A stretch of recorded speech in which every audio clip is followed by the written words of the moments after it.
নমস্কার, ইন্দুর গল্পের পক্ষ থেকে আপনাদের সবাইকে স্বাগত। আজ হলো ভগবান শ্রীকৃষ্ণের জন্মদিন, জন্মাষ্টমী।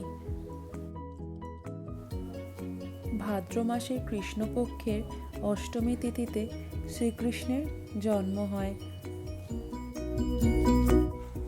দাপর যুগে জন্ম নিয়েছিলেন তার অত্যাচারী মামা কংসকে হত্যা করবেন বলে।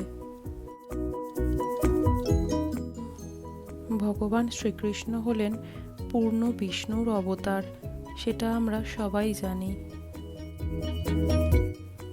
ভগবদ্গীতায় তিনিই হলেন পথপ্রদর্শক। বর্তমান পরিস্থিতির সুবিচারের জন্য আমরা সকলেই অপেক্ষা করে বসে আছি।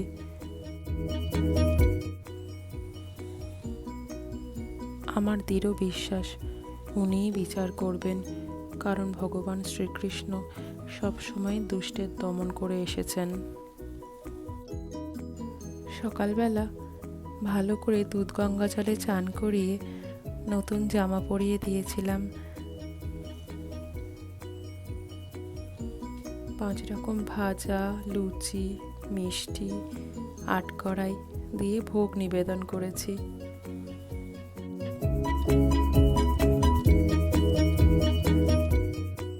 মাথায় ফুলের মুকুট পরে আমার ছোট্ট গোপালকে বেশ সুন্দর দেখতে লাগছে। বিকালবেলা ইহান ওর দিদিদের কাছে চলে গেছে দাদার জন্মদিন উপলক্ষে একসাথে কেক কাটবে বলে। আজকের ভিডিওটা তাহলে এইটুকুই। যদি আমার ভিডিওগুলো আপনাদের ভালো লেগে থাকে তাহলে প্লিজ আমার চ্যানেলটা সাবস্ক্রাইব করে দেবেন,